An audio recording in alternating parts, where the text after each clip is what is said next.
there's tourism operators everywhere in helicopters in the country. Ring those guys. Ask them, who do you recommend I do training with? And who should I avoid? And honestly, that you will get a far clearer answer from that than you will otherwise. And whatever these people looking to do this license, it might be convenient to go at the school that happens to be closest to you. I am telling you now, you are going to you may be shooting yourself in the foot. G'day everyone, and welcome to episode 198 of the Flight Training Australia podcast, the podcast all about flying and flight training in Australia and beyond. G'day, my name's Trent Robinson, I'm your host. Thank you for joining me for another great episode. It's been a wonderful week of water and flooding across Australia. It seems this place we're either flooding or we're in drought or we're on fire. And it's certainly been the case from North Queensland right across the territory and a bit of WA, I think. Lots and lots of rain, some over, nearly 600 mil over 5 days and more. And it is all piling up on top of each other. The ground is super saturated and it's got nowhere else to go but up. And hence we get flooding. And this is absolutely typical of the wet season. It's not something that we're not used to at all by any means, hence the size of the GA contingent at places like Darwin, because a lot of these towns and communities get cut off and rely on air transport for freight, cargo and getting around. But there's certainly been a bumper wet compared to the last few years anyway. Most definitely the best wet, or the most rain, depending on your interpretation or how you want to look at it, since I've been here since 2018. So very exciting to have some cooler weather at times, but certainly very, very damp, making flight training difficult, making air transport difficult. There's been, especially this last week and a week or two, there's been a lot of flights that have just not been able to be done with the low cloud associated with the rain and strip conditions. So it has been hectic for everyone in operations, rescheduling, swapping aeroplanes, juggling maintenance and everything that comes with it. But it is certainly an all hands on deck time and amazing time to be up here. We've been getting some GA courses done. Got another one coming up in April, which is not that far away. Before that, I'll be heading off for a little week off down to Scone. We're going to go to the Warbirds over Scone with my son, Flynn, and have an amazing time there. I'm really looking forward to catching up with some people, meeting some new faces, and checking out the Warbirds, which is just something I'm just so passionate about and absolutely love. I haven't seen a lot of those sort of aircraft flying either before or for a very long time, either between Oshkosh way back in 1991 or whatever I managed to catch at Avalon when I've been there. So very much looking forward to sharing that with him. We're going to go visit a few other people floating around the place and get down to Haas and hopefully Canberra as well, the War Memorial, and look at some of the new exhibits there as well. So yeah, look forward to reporting back to you all on all of that. But other than that, we've had the Spirit of Douglas pass through on their world tour, leaving the States, heading across. They participated in the recreation flight of the Normandy anniversary. They've done some other incredible flights across the way, and they dropped into Darwin on the way through to their final destination of New Zealand, which as of the 16th of March, they arrived on the Sunday the 15th. Leaving Norfolk Island, as we did, doing the opposite direction, leaving New Zealand, coming back to Australia in the DC-3 ferry that I did with the guys. And it was wonderful to see them enjoy that experience. We did a fantastic formation flight and got some great photos and video and stuff while they were here. The weather was horrible, but just opened up in that little hour and a half window that we needed. Gave me time to get the door off the Bonanza, taxi around, pick everybody up, have a brief and get the job done. And then by the time I got the Bonanza back to the other end of the airport, we just got the piano hinge back in as the rain came down again. So could not have been timed better, I'd say. Got some fantastic vision and look forward to sharing some more of that for you all on the socials and YouTube very soon. I've put a few little clips out. but there'll be a little bit more coming soon for that. But enough of that for now. If you want to read some more about that, I do have a blog coming up on Patreon there, which is free to all members and subscribers. So head across to Patreon, and the link is in the episode description, or look up Flight Training Australia, and you can jump on there and sign up for free. And of course, if you're loving what you're hearing and you want to support the work I do, you can also subscribe. But today we are going to talk about helicopters. My guest today is a seasoned aviation professional with a deep experience in the helicopter sector and industry advocacy. Aaron is currently associated with United Aero Helicopters as a Deputy WHO, where he's built his career around helicopter flight training and operational excellence. He's involved with the Australian Helicopter Industry Association, most recently being part of the key initiative of forming the Commercial Pilot Helicopter Standards Committee. And his work in the AHIA is really highlighting the importance of the industry collaboration on safety, licensing reform, and workforce development and training excellence. And working with him as well, given the same problems we have in fixed wing and rotary, it seems that we're all on exactly the same page. So today, looking forward to talking to Aaron about how he got into aviation, how to learn to fly helicopters, of course, and the state of the commercial training syllabus and the training product that's been created. So Aaron, mate, welcome to the podcast. G'day, Trent. Thanks for having me on. Glad to be here. No, it's fantastic. And Aaron and I met a couple of years ago when we first did the Create Better Pilots seminar up in Caboolture, and Aaron found out about it and came up and attended, which was just fantastic. And we've been kind of plotting to do this ever since. And of course, here we are many years later, but we've been having a few chats lately, and it's great to finally have you on and get into the world of helicopters, because it is something I have grossly neglected. Oh, it's a unique position to be in, and funny thing is that I think I was the only helicopter pilot at the Caboolture Making Better Pilot seminar there. But it was awesome to be a part of that. And it was actually because a student of mine was the one who put me onto you in the first place, and said, "Oh, you should have a listen to this guy. He talks about the same stuff as you do." And it was through listening to your show that I found out about the seminar to begin with, and I went, "Oh, this is exactly what we've been looking for." And that really kicked off our standards committee for the AHIA as well. So yeah. Yeah, well, that's fantastic, and that just makes it all worthwhile. And now with Julie and the others, wanting to involve me in the things that are coming up, I'm more than happy to do that, because, like I said, it helps both sides of the fence, and we're going to talk about all that. But before we do, let's just have a bit of a chat about yourself first of all. So, how did you get into helicopters in the first place, or even aviation? What was the attractor, and then how did you end up going to the dark side of helicopters instead of fixed wing? Fair enough. Yeah. So, I suppose my aviation story starts when there was a couple of sort of key moments growing up. I think when I was about 5 or 6, I remember being outside the house playing in the front yard, and a formation of Chinooks and Blackhawks and a whole bunch of other things flew pretty much directly over the house, and I just remember going, "That was cool." That'll do it. And then, as most people would be as a 5-year-old. And then when I was about, 10 or 11, my dad and I watched Apocalypse Now, and there's that one famous helicopter scene. Not sure which one you mean, but yeah. Amazing scene, isn't it? It's an incredible one, and so that really stuck. And I've always been fascinated with the military aviation, military history, and so on, like many around my age growing up. And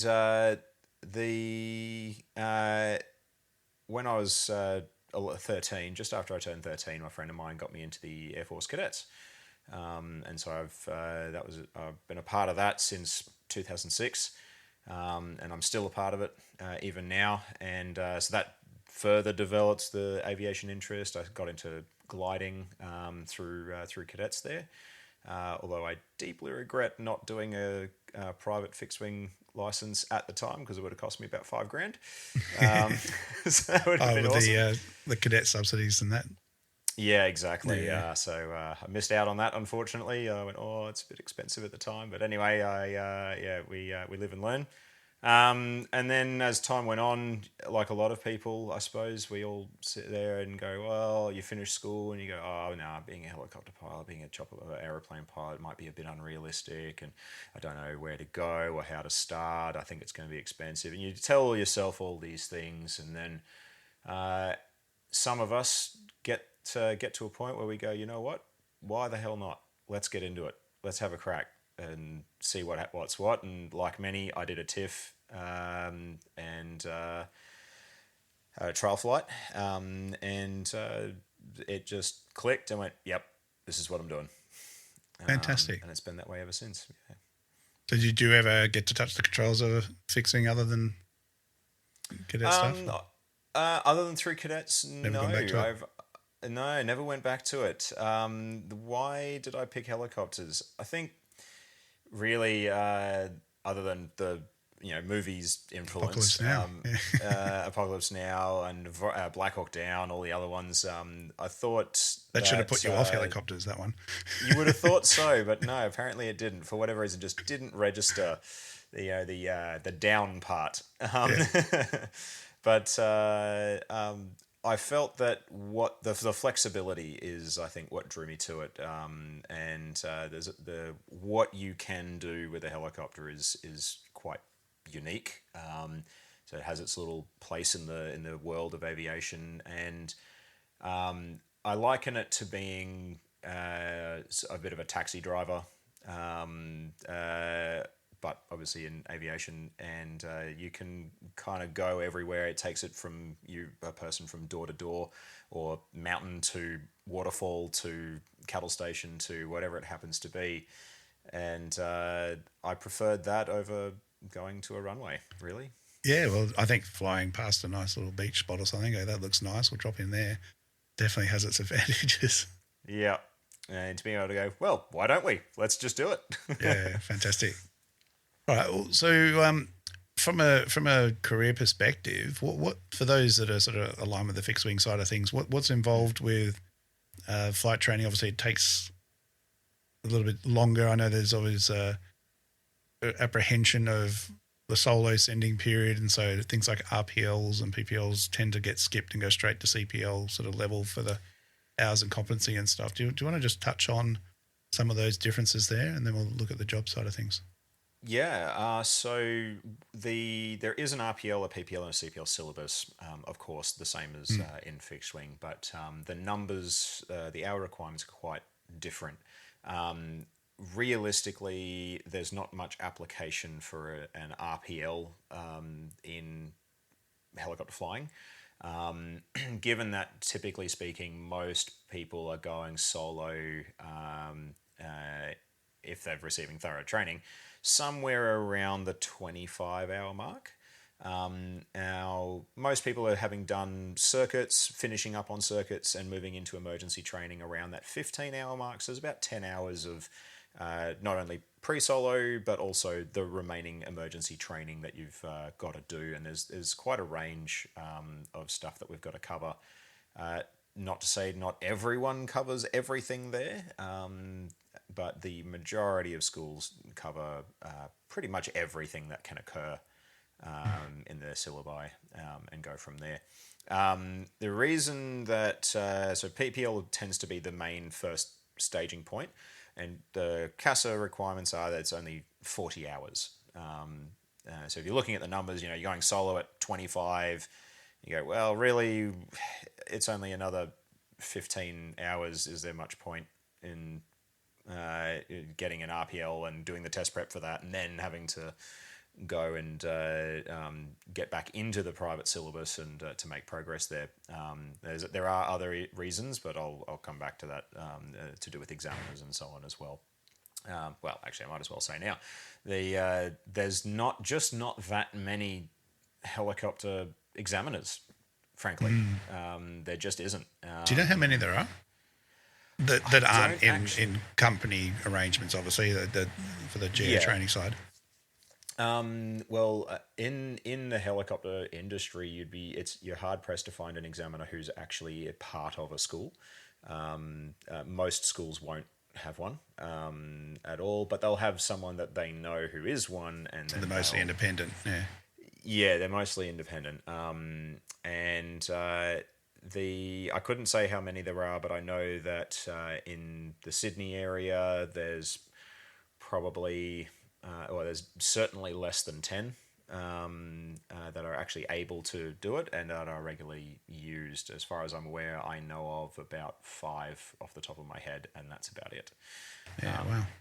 And that's not even talking about instructor examiners, which is a whole other kettle of fish. There's not that many of them either. So that pretty well takes you up to PPL. Now, 40 hours really is unrealistic. With someone who has no aviation experience, the reality is, and I would recommend this to anyone who contacts me and speaks to me about what's involved and conducting flight training and so on for a PPL, I would tell someone to plan and budget on about 60, even 65 hours total, because that is a pretty well guaranteed achievable outcome for 95% of people, and the other 5% shouldn't be pursuing aviation at all. Yeah, and I think that's very much like the fixed wing side, that there's the minimum hours, but they're really based on coming from another facet of aviation rather than starting out from scratch. So the main question really is regarding why don't we do the PPL on the way to the commercial license? And we'll stick to talking about non-integrated courses because that's the more likely course that you're going to encounter, that the average person's going to encounter. There are 2 non-integrated courses you can do. There's a 105-hour and the 150-hour. I'll come back to the 150-hour in a sec. The 105-hour course has a minimum hours of 105. 40 is dual, 35 is pilot in command or solo. 10 of the pilot in command must be cross-country, and what's interesting is the other 25 is explicitly not cross-country. You're also limited to 2 aircraft types, and you have to do at least 20 hours per aircraft that you do as part of the license, and lastly, the last 30 hours of training must be completed within 90 days. So there's a lot of conditions there.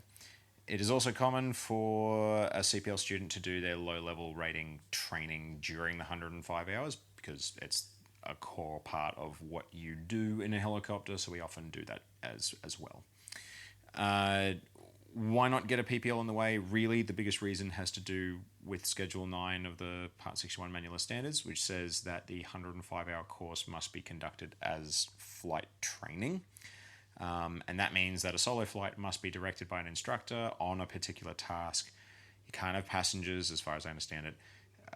Your flight records must be generated, etc. And there is no reduced cost of hiring the aircraft because you still have to pay for the instructor.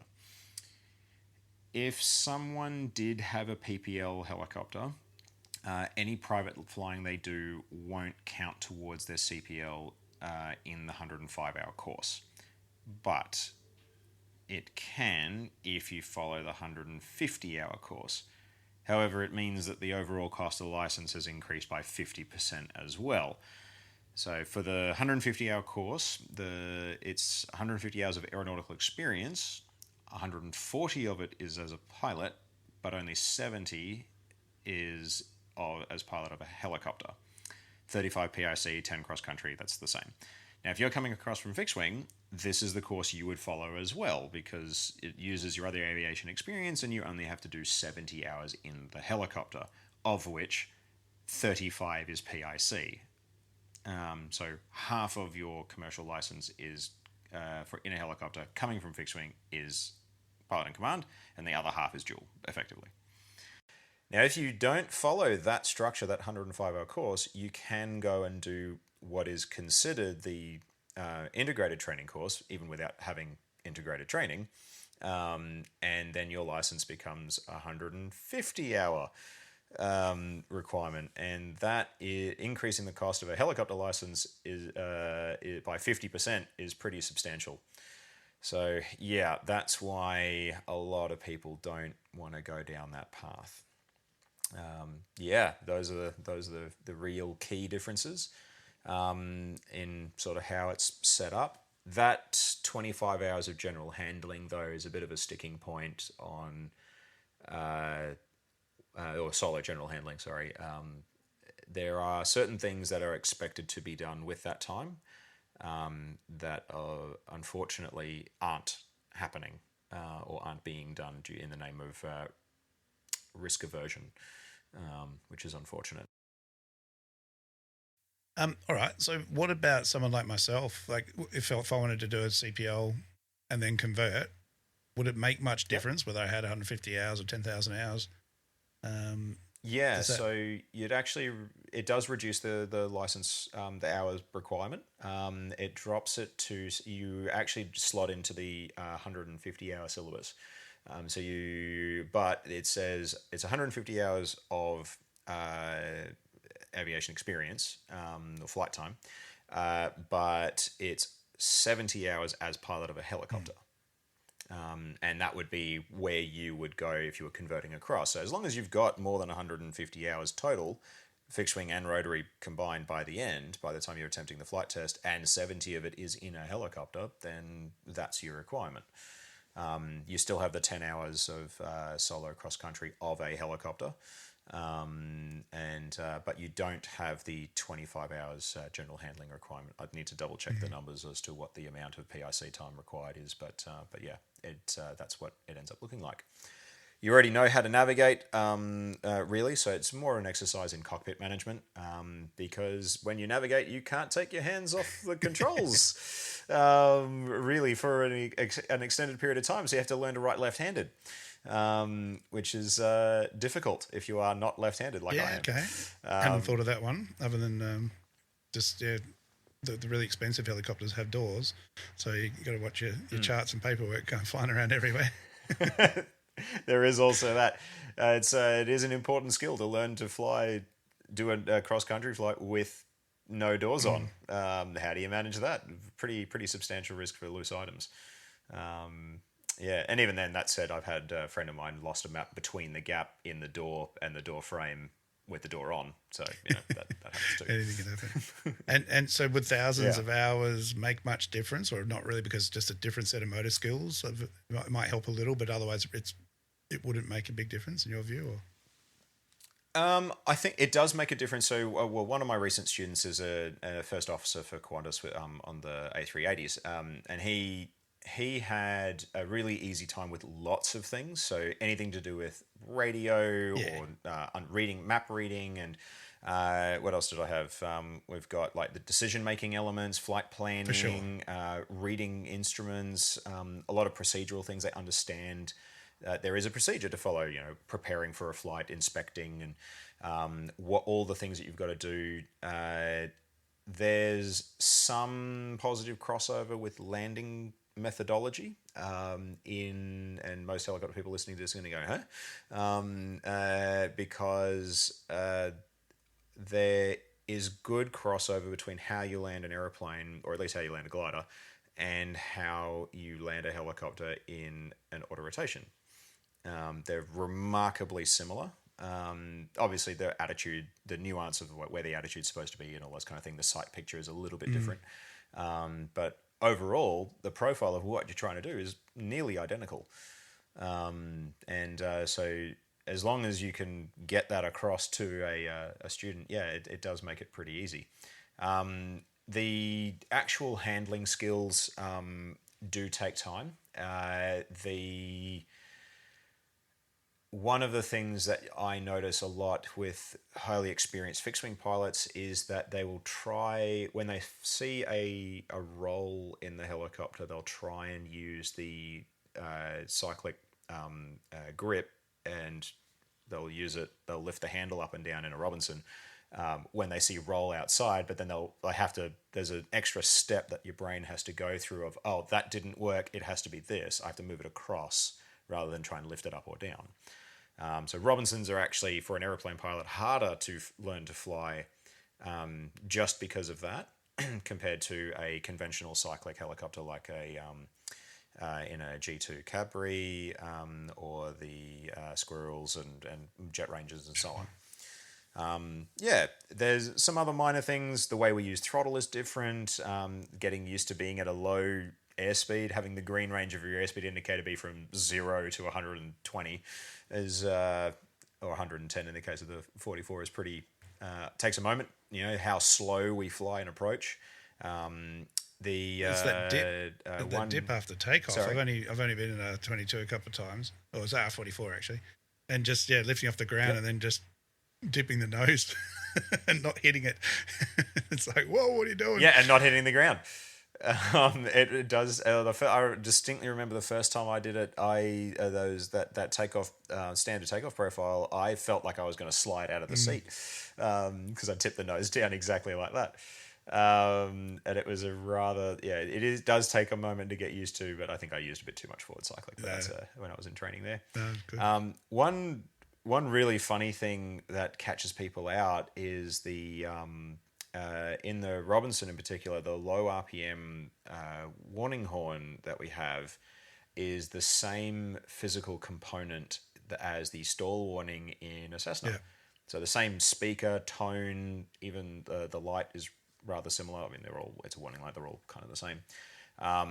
But if you were to respond to that horn by applying forward cyclic, as you should or forward yoke in a plane, you'll make it worse because one of the secondary effects of forward cyclic is that your RPM will decay, and that's the problem you've got in the first place. So, for us, in the same way that for a plane, a speed is life, for us, RPM is life, and height is, or altitude is, life insurance, as they say. Absolutely, that makes sense.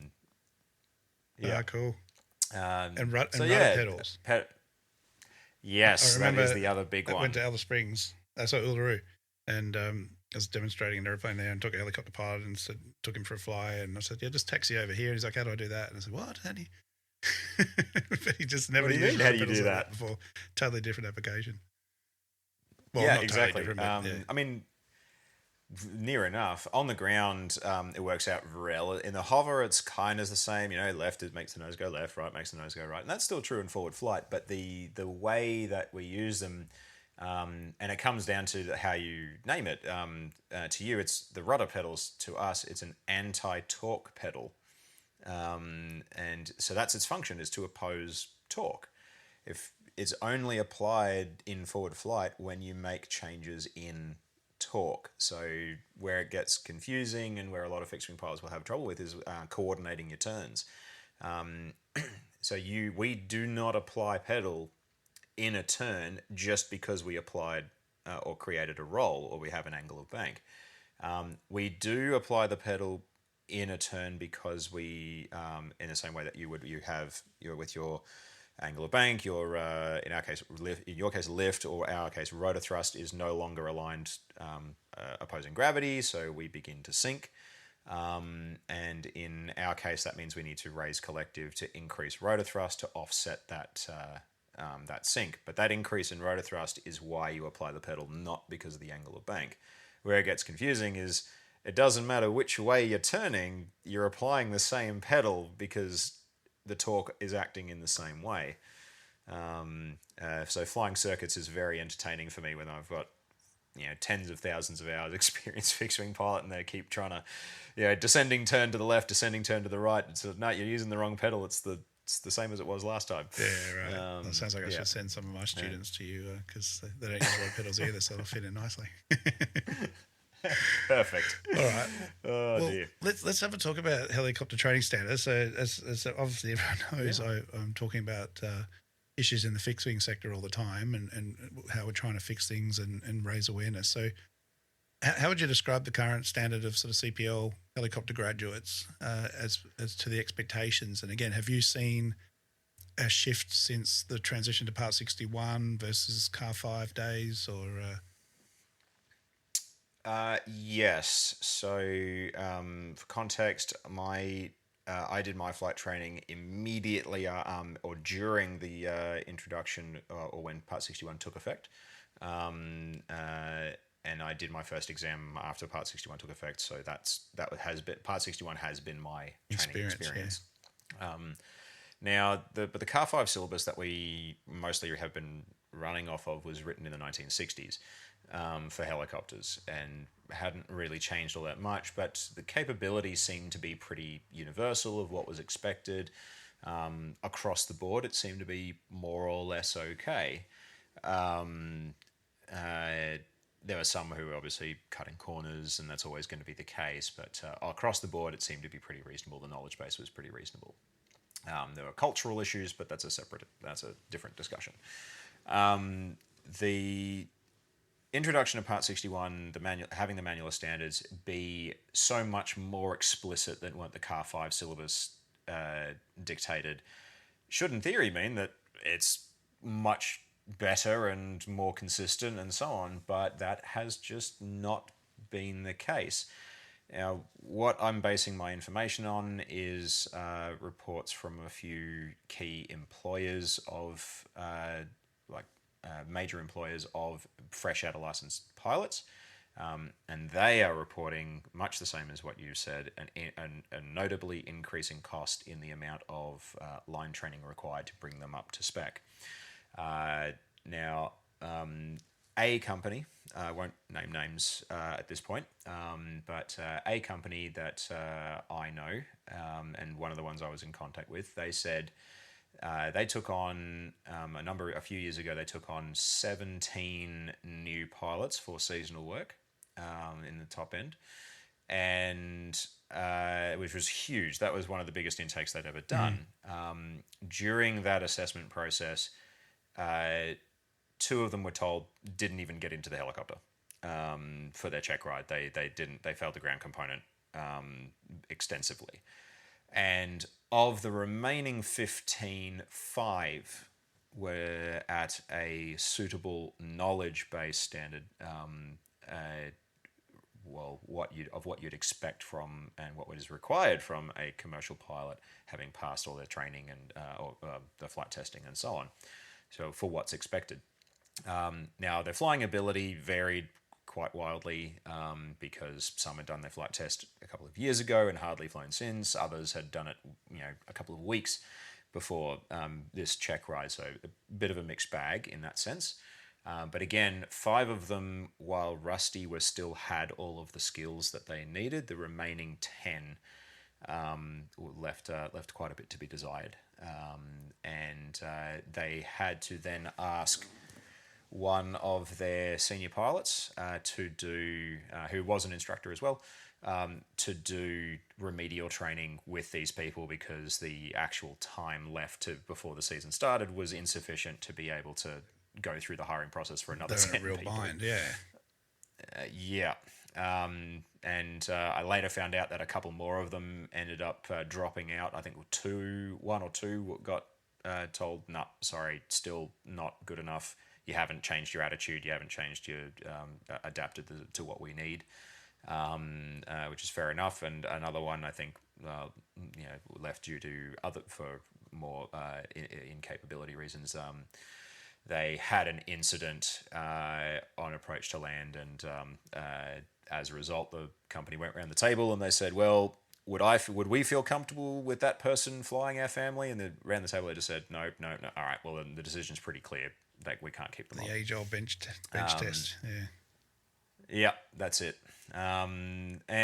So I've got a long list of stuff, of examples, but it defeats the point to really go through it.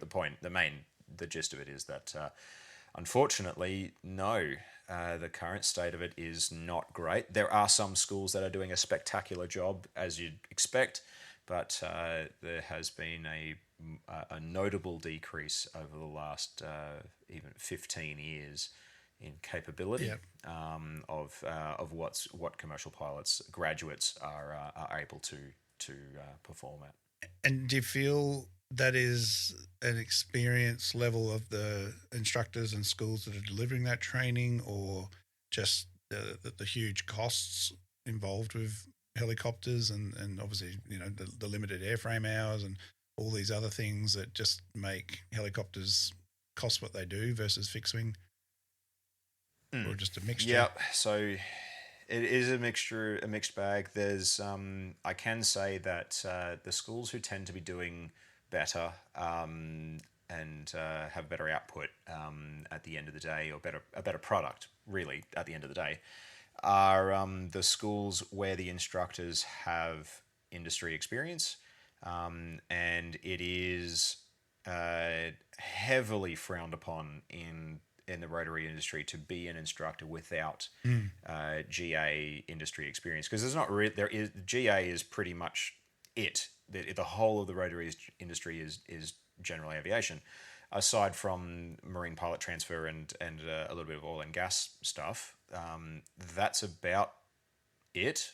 All of the rest of it is GA and EMS. And am I correct that you can't just get your commercial helicopter license and then go do an instructor course like you can fixed wing? You do actually have to go and do a bunch of flying. You need to have beforehand. 200 and So to be eligible to attempt or sit your instructor test, you need to have 250 hours in helicopters Total time already. Yeah, because I remember back Janicotte days, it's like sometimes it'd be a repositioning or an air taxi at a point 1 here or a point 2 there, and it was always the person working towards instructor rating. I mean, what benefit that did, but that's kind of one of the problems, isn't it? It's adding out hours in a logbook, but no real benefit. But what else are you supposed to do? And it costs what it costs, and you can't afford to pay for it yourself. And we do have an instructor shortage, and which is why the actual under the Car 5 rules, it was a pilot must have 400 hours. That's it, non-negotiable. Minimum requirement to be a flight instructor for a helicopter, you needed 400 hours total time in helicopters. Now it's obviously less, but it's under the assumption that this grade 3 instructor is going to be getting a lot of guidance in a mentored environment, and that's the interesting mentored environment, which is just not happening. And I can speak to my own early experiences in that regard as we go through it. So I won't say where I did my training. Those who know me personally know where I did it and whatnot.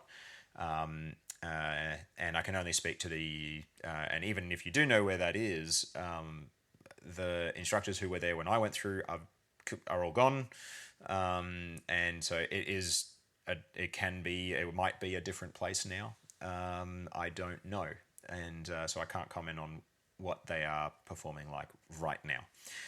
But when I went through, I never got any kind of long briefing. At any stage. I would arrive, I would get a pre-flight briefing for about 10-15 minutes, and then I'd arrive, do my daily inspection, get the pre-flight briefing for about 10-15 minutes, and then go fly. It was all assumed that I had done the pre-reading just from the student handbook before that. And then we'd fly for an hour, and then we'd get a 15-minute debrief, and then when you landed, the next student was walking out to do their inspection of the helicopter, and so they would do the pre-flight while you were doing your debrief, and then it would just roll through. So don't get me wrong, my instructors that I did have, there were one or two of them that really tried to make sure that I understood the importance of studying things like the system description and knew from memory the emergency procedure section to be a professional and so on. But it was very much an in-passing discussion. There was no testing on that. There was very little depth to what was expected of me through that flight training. Now, the main example I give is the core thing that you use a helicopter to do is to go land somewhere that isn't an airport. And we call that that's confined areas is the name of that the sortie, the exercise that you're going to learn when you go to learn to do this, to land off airport.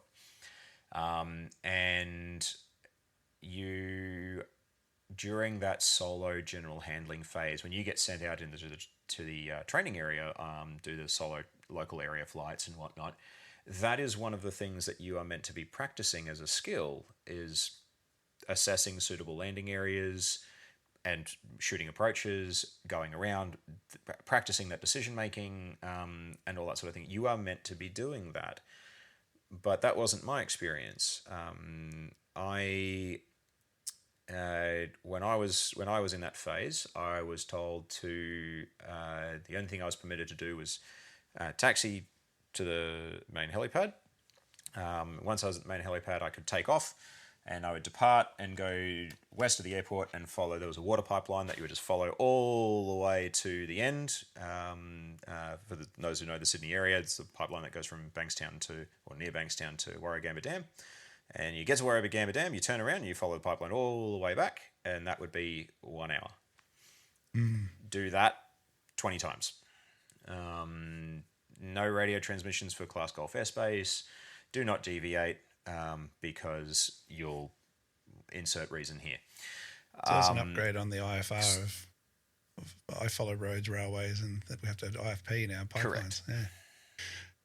That's right. Yep. IFP indeed. Now their view was as a risk aversion. They're trying to prevent students from damaging aircraft. They're trying to prevent them from getting lost. They're trying to prevent them from having collision risks and so on. And I understand that. But what about once they get their license and they have to actually go somewhere different? Correct. So when I went for my check ride at this company where I got my first job, which was at Heli Spirit in Kununurra, if you know them. Sling-Air Mob, isn't it? And yeah, they're partnered with Aviair, they're a good bunch. And I, as a first job, I have to say I highly recommend people try and get a job there if they can. And don't get me wrong, it is extremely tough to get a job there, especially now. Now they got their own school up and running. They tend to want to hire their own students, as you would, sure.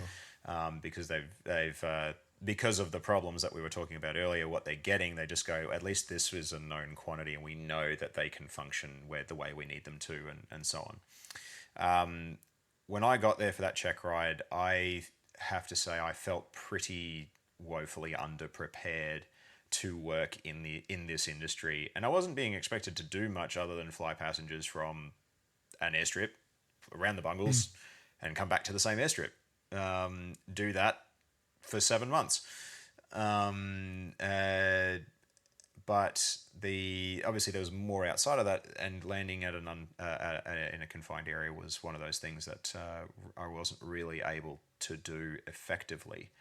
And as a protection for the company, they have a little at HeliSpirit. They have a little thing that they'll sign you off as saying, yes, we have assessed you as being competent in that decision making. So pilot discretion landing approval is the thing you get given when you do like ongoing operator proficiency checks.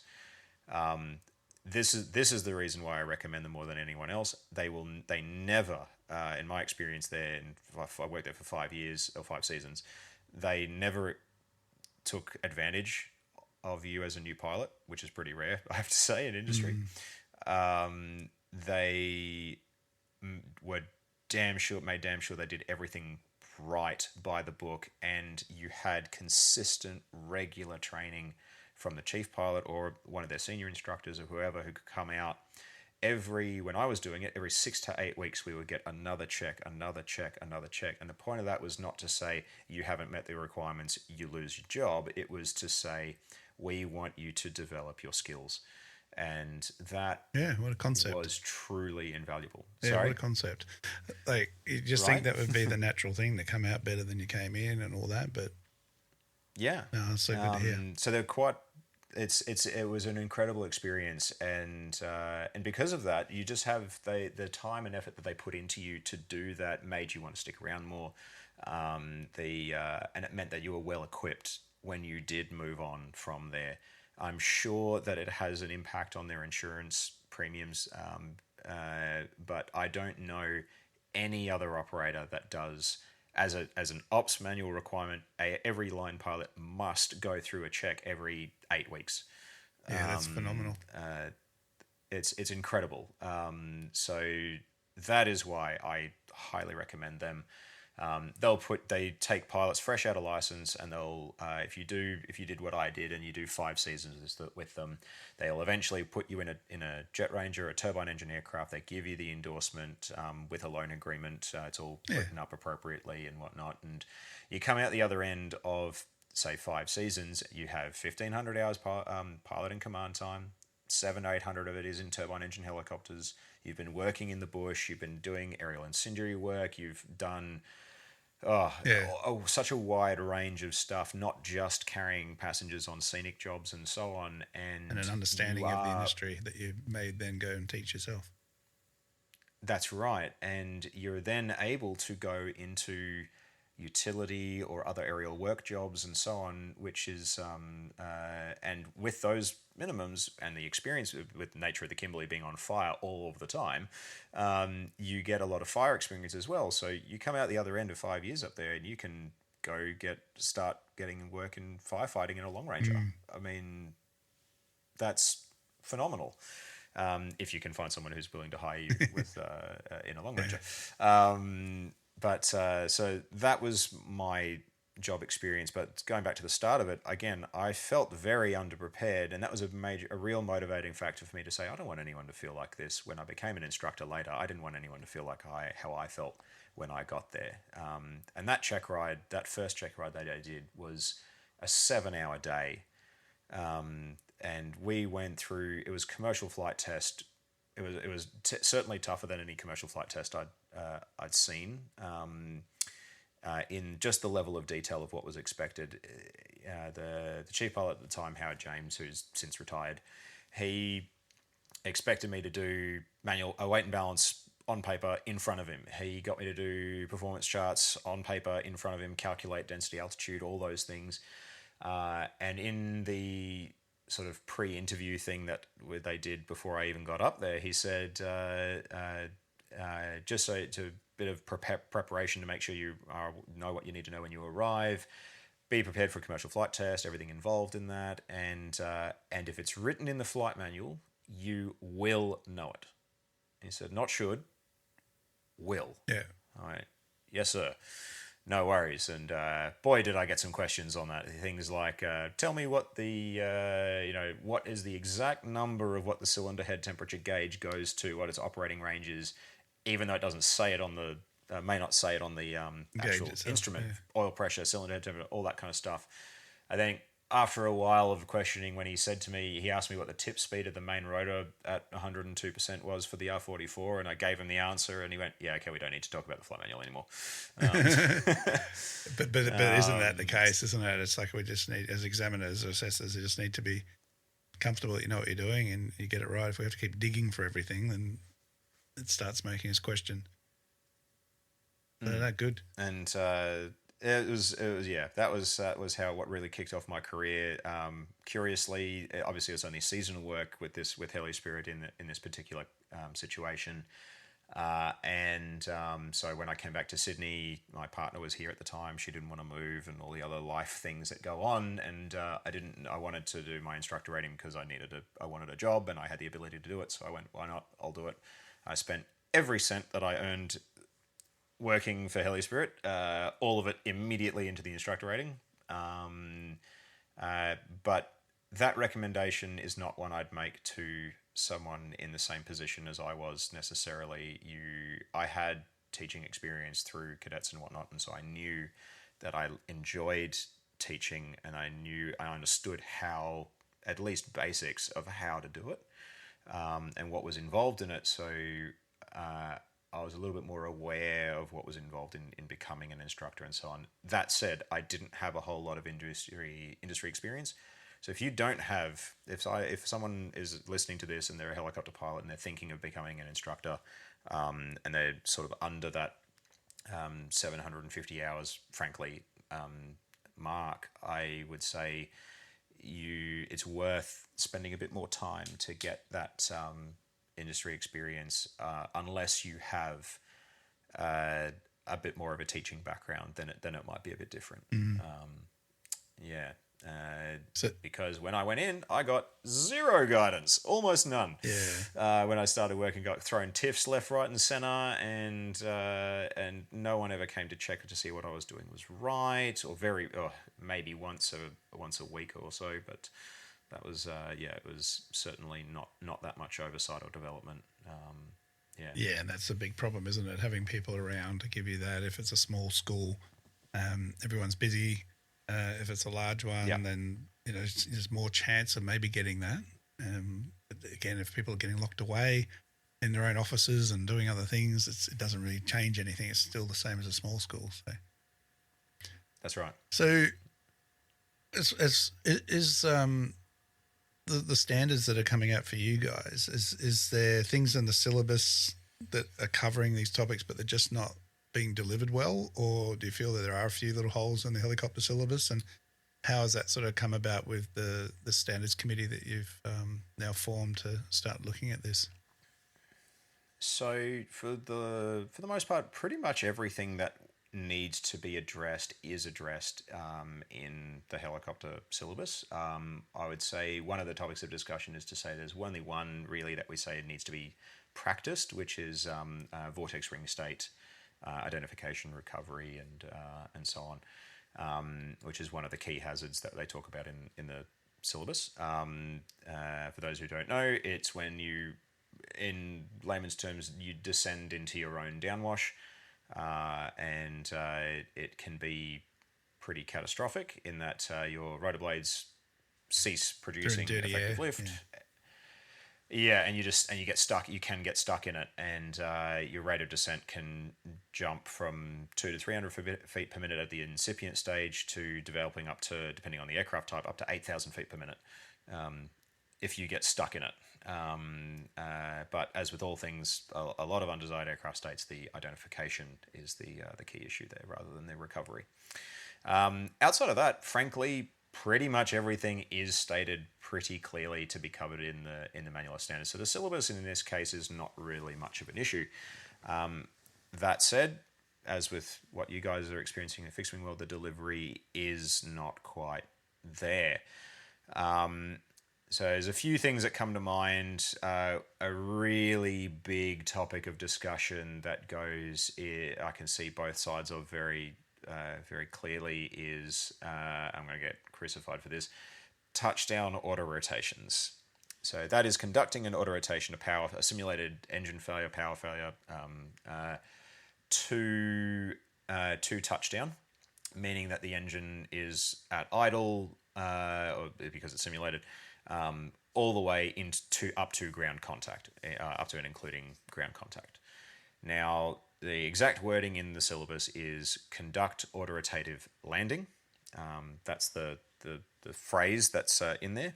And for a private license, you're actually allowed to substitute that training for just a power termination, which means the throttle is reintroduced, the power engine is brought back during the flare phase, and you would come just to a hover or a hover taxi, and that is sufficient for a private. But it is not the case for commercial. Now, if you're going to go to take 50 fresh out of licensed commercial pilots, I can guarantee you that less than 10 of them, if any, would have conducted one touchdown auto rotation by the instructor did it. Even less than that would be that they were able to do it themselves, let alone to a level 1 standard. So that's obviously due to the potential or perceived risk of that, and is that valid? Absolutely. Or has it is a high-risk activity. Yeah, there have been. So it makes complete sense why people don't want to do it. But the most common reason that I hear is that people, and I was told the same thing when I was a junior instructor at this school that I was working at the time. I was told that the company was not insured to conduct touchdown auto rotations, so we couldn't do them. I went, oh, okay, yeah, sure. I guess that if that's what we've got, then that's what we've got. But that's actually not true. And any school, if you're a helicopter student, if your school, your instructors are telling you that you are not insured, it is a lie, and they may not know that they are lying. because they have been told by their chief pilot, their head of operations, or so on. It's because it's a high-risk activity and it's likely to lead to an accident if not managed correctly. But because the insurance companies, you have an aircraft insured for helicopter flight training, which it covers anything in the syllabus, and that includes touchdown auto rotations. Sure. So saying that you're not insured is just a bold-faced lie. But I am not advocating for anyone to just, okay, well, apparently I'm supposed to go do this, so I guess I'm going to go do touchdown auto rotations. That is a surefire way to either at least crash a helicopter or overspeed one or damage one, bend the skids, whatever, what have you. If you haven't had proper training, you may well kill yourself or your student. So, if you, I would say though that if someone wants to go to learn to do it, and given that every school should be doing it, they need to go and have explicit training in how to do it, what circumstances are safe. I have my own limitations based on my experience and my own mentors. And at this point in time, I only conduct touchdown auto rotations with experienced students who are late stage commercial training to a runway, because it's much safer to land on a runway in this case. And I only do it when I have greater than 15 knots of wind, a headwind, and when the temperature is less than 35 degrees. Given that I'm operating at an airport that's only 230 feet elevation, density altitude is not much of an issue there. Yeah. So low DA is what I'm getting at. That if I don't have those parameters, then I don't go do touchdown auto rotations until I do. And that's, for my experience, that's the safety. Those are the safety factors I have. And if it's been some time since I've gone and done them, practicing them myself, then I will go with someone who I know does a lot of them first, and to get myself back into it, because it is a high risk activity. You need to know how to do it safely and well, like all flight exercises that we do as instructors. Yeah, so does industry, so this sounds like basically a practice force landing all the way down to the runway, so you actually get to touch the wheels rather than go around. Does industry see this as a necessary training practice, or do they think that you don't really need to do it? It's split. There's a lot of people in the training side of the industry who don't see the benefit. But the funny thing is, if you go and ask anyone who's done or had an engine failure, you ask anyone who's done the training and has experienced hearing those blades slow to nearly a stop, to hear it go from to wop, wop, wop, wop, wop, wop, wop, and touch down is... You begin to understand something about RPM management that you just can't experience any other way. And your timing, the way you manage the timing of how you land the helicopter in an auto rotation, you are not going to do it correctly. You are not going to manage it well enough unless you've seen that. Or you're landing on a smooth, hard, flat surface. And I think that's really important. So industry, the commercial working industry, values doing touchdown auto rotations or having at least experienced them. But the training industry may not. And that's where it's very frustrating. Yeah, okay. So what sort of work is the AHIO doing to sort of help with these graduate standards and improve industry awareness and working in this space? What are you managing to sort of do, and conventions, or getting together with other schools as well, or is it? Yep. So I mean, I'm working with we've got a couple of instructors from a few different schools who have been talking about these problems for some time in very small rooms apparently, so we're trying to make the room a bit bigger. The AHIA is trying to put together a sort of kick off the old CFI conference for at least for helicopters, if not for everyone, as a general training exercise for instructors. well, all welcome, and then it might be a case of breakout into different sections to talk about the helicopter side or the fixed wing side or multi-engine side or whatever it happens to be. So that's something that's in the works, and we're talking with CASA about a bunch of different options. One of which may well be that doing professional development training exercises external to your flight school may be a requirement. It might there's some talk that might be made a requirement for renewal. If you want to renew your instructor rating, you have to have shown that you've done some professional development, and which to me makes complete sense. Every other industry in the country, let alone looking around the world, you have to show you've done some professional development. Nursing and teachers are the two that mainly come to mind for the moment, and well, if they have to do it, why don't we? Yeah. So it just makes sense. So that's one really big thing that we're trying to move forward.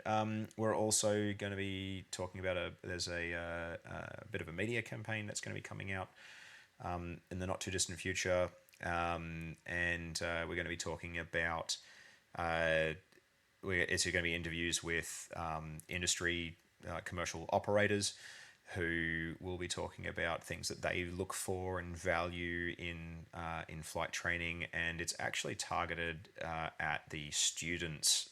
Say, go ask these questions of your instructors. You need to know these things because we value them. That's what we look for. If you want a job, you need to know this stuff. So those are some of the little things that we're trying to do here and there. But yeah, that's probably got the most hope, I suppose, is being able to bring on instructors and say, hey, do you know about all these things? Do you know how much time do you spend training for a rotor stall event, given that's a low RPM accident is the highest likelihood of accident that you could encounter as a helicopter pilot over pitching? How much practice have you had as a student preparing for that? Because I guarantee you, it's pretty low. Maybe we did it once or twice. But if 30% of helicopter accidents are low RPM, shouldn't there be more time spent on that? I mean, that's not the number. I'm just saying it's one of the highest ones.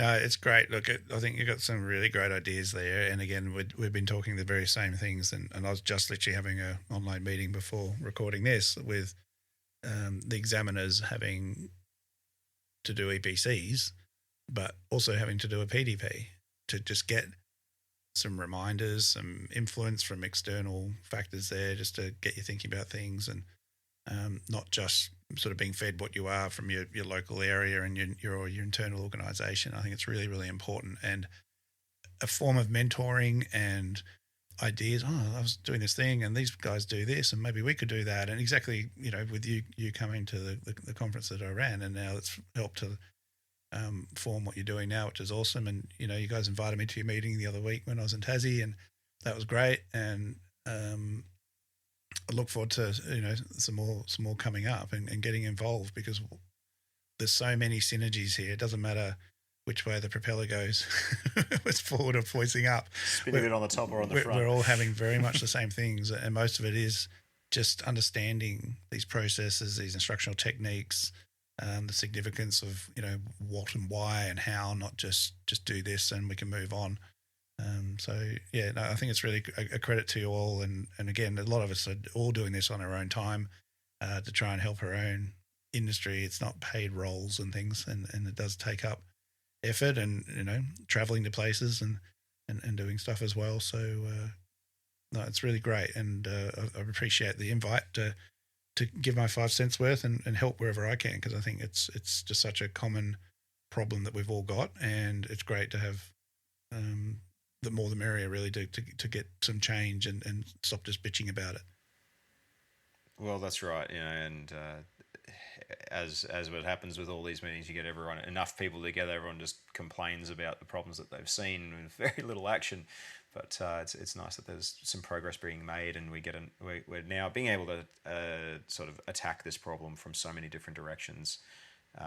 It may well be the wake up call that finally rings the bell to say, hey, something needs to we do need to have something done, and here is a plan for how to do it. So we did put in a plan to CASA to try and deal with at least the issues that we've got. And one of the biggest problems that we face in the rotary industry is unfortunately the examiner side. It's very much a bit of I won't say a boys' club, but the system of examiners being mostly independent that we have in the rotary industry is problematic, because if you fail too many people, and you don't get asked to come back by the school, so you're financially incentivized to not fail people. And we were talking about this earlier, but as rough statistics, the average across the country of aeroplane fail rate across proficiency checks, initial issue tests, all kind of flight testing, anything that requires an examiner, was about 15 to 20% or so across the board is the fail rate. In helicopters, it's 3 to 5%. And part of that is because there are so few examiners. And I know for a fact, having spoken to people who have done their commercial tests in certain places with certain people, that it is not only that the tests are just flat out invalid, let alone non-compliant with the flight examiner handbook. And one example that I can give, again from my own personal experience, is when I did my low-level training endorsement, and low-level training is a very key aspect of helicopter operation, the same way that instrument is for an airplane. It's what we do. My low-level training endorsement test involved no low-level flying, and so, yeah, I laugh, but I shouldn't. But I know exactly what you mean. And I have been able to, and I have been exercising the privileges of that endorsement. It's all I've done according to my side of things. I've done everything in accordance with the law. I have the endorsement. I did the training. I did a course, and I did a test, and I got signed off. But I don't think, and I have. If anyone's wanting to out me to CASA, just so you know, I have said this to their faces directly when I was in a board meeting with Pip and the whole board, and they are aware of it, and we had a discussion about it and so on, and it's all been a-okayed. But needless to say, they were horrified to hear that was what had happened. And yeah, it was certainly, yeah, it is deeply problematic on the examiner side for us, and it very much can be a case of just a boys' club of. Yeah, look, there are all these pressures, and as we discussed at the conference, there was a lot of external influences as well affecting judgment, which is just really problematic. We need to stop doing that. The examiner's got to be the final line to catch these inadequacies and problems, because all they're doing is just continuing. And now that's what's going on. It's always happened, but I think it honestly is worse now. The industry is now having to deal with so much more than they ever did, right through to airline level, all the things I've talked about. And so we've got to start catching that. And as you said, CASA are very well aware of a lot of the problems and issues, but we've got to stop being aware, and we've got to start doing something about it, because it does come down to lives, be it of individuals, of pilots, or unsuspecting passengers on board or whatever. We need to be doing all we can. So one of the sticking points that I've heard from a variety of people saying when that really changed is when CASA stopped being able to effectively audit flight tests being conducted, and they won't put anyone in an aircraft for a flight test now. So whatever that oversight or surveillance looks like or needs to look like, that is the thing that we're missing again. 100%. And one thing that we put forward as an incentive to say, well, how do we get an examiner? Because one of the things we had happening was, the exam would be notified that it was going to be surveilled and so on.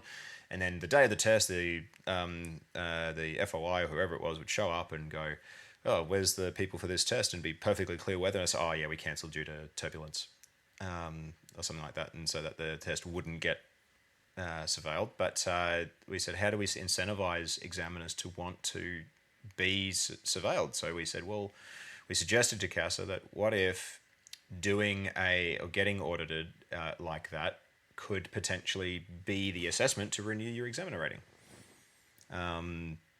If you've done you might need a recording of the flight component and so on and all that sort of stuff. That sure, but what if you could get credits at least for that, as you've demonstrated the competency? It stands to reason that why not? Yeah, I guess there's regulatory I'm not an issues examiner, from a I test can't comment on that. perspective, but even like students go, how do I know one good school from another? Because you just can't tell. But That's CASA's right. got these webinars. I do have advice for that. Yeah, CASA's got these webinars where they give you a little coin thing or whatever. Like, I mean, I go, well, really? Who's going to do that? Maybe it works. I don't know. But if it was more of here's a school that has this sort of tick, but that's the irony of it, isn't it? That if they're a CASA approved school in the first place, what more ticks or votes of confidence should they have? Like, it shouldn't be needed.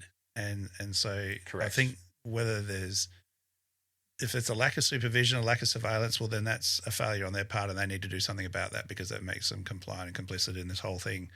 That if there are deaths or injuries, then if everyone says CASA's so worried about legal issues with AVMED and other stuff, well, then I think they should be worried about this side of things too, because we need to just stop talking about it and make some changes. And if there are schools not doing the right thing or examiners not doing the right thing, then it needs to be dealt with. And you can't just assume that just because you've got the tick in the box now that you'll keep that box. If we have to do flight reviews, proficiency checks, IPCs, everything else to keep those credentials, then schools should be doing the same sort of thing to show they are doing the right thing, and not be easy just to sweep things under the carpet or hide things during audits or whatever else. So it is a big problem. It's not an easy one to fix overnight, but we've got to come up with some ideas. So I'm looking forward to continuing our conversations and the ones I'm having with other operators to see what we can do and with CASA and work together. Because again, it's we could all point the finger at each other and we're not going to get anywhere. It just needs to be, let's just move forward. And we all want the best thing, which is the best training possible and everyone going home at night. So.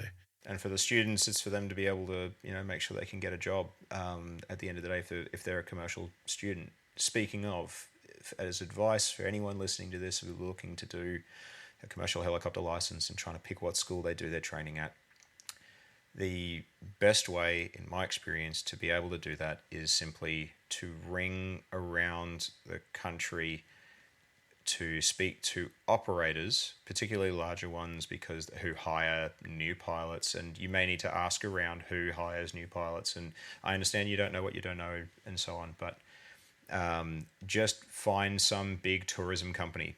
They're all over the place. They're in Victoria, in Kununurra, in Northern Territory, Queensland. There's tourism operators everywhere in helicopters in the country. Ring those guys. Ask them, who do you recommend I do training with, and who should I avoid? And honestly, that you will get a far clearer answer from that than you will otherwise. And whatever these people looking to do this license, it might be convenient to go with the school that happens to be closest to you. I am telling you now, you are going to you may be shooting yourself in the foot, and it is worth the travel. If you want to do this, if you want to move into this as a job, you need to live and breathe it. It needs to take that kind of sacrifice. Because at the end of the day, chances are, if you live in a major city doing a helicopter license to work commercially, you're going to have to move to get the job. So why not move now and to live and breathe the license? Yeah, and get the best training. And look, it's already happening in fixed wing. As certain, places of training on your resume, it affects your abilities to get work. If these reputations are now starting to become significant, and that's really unfortunate because the damage is already done, and it's usually not the fault of the student. I know schools. I've met people who even now, this is a bit of a shock. They're between 1,000 and 1,500 hour commercial helicopter pilots who still have a black mark on their names because of where they did their initial training, and their employers even now just don't know what was missed, and that's horrific to have that experience.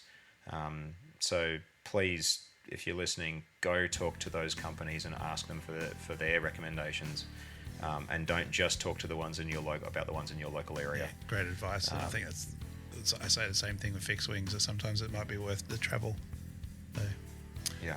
All right, Aaron, mate, thank you so much. I think, again, we've touched on things we could go for hours, as we know. Oh, 100%. But look, mate, thank you. And look, let's get you on again in a couple of months or something, especially after we've had a few of these other meetings and update things and talk about stuff in a bit more detail. Yeah. But look, thank you so much. Keep up the great work. And if you're happy, I'll put your LinkedIn profile, something in on the episode description so people can reach you if they want to and look you up.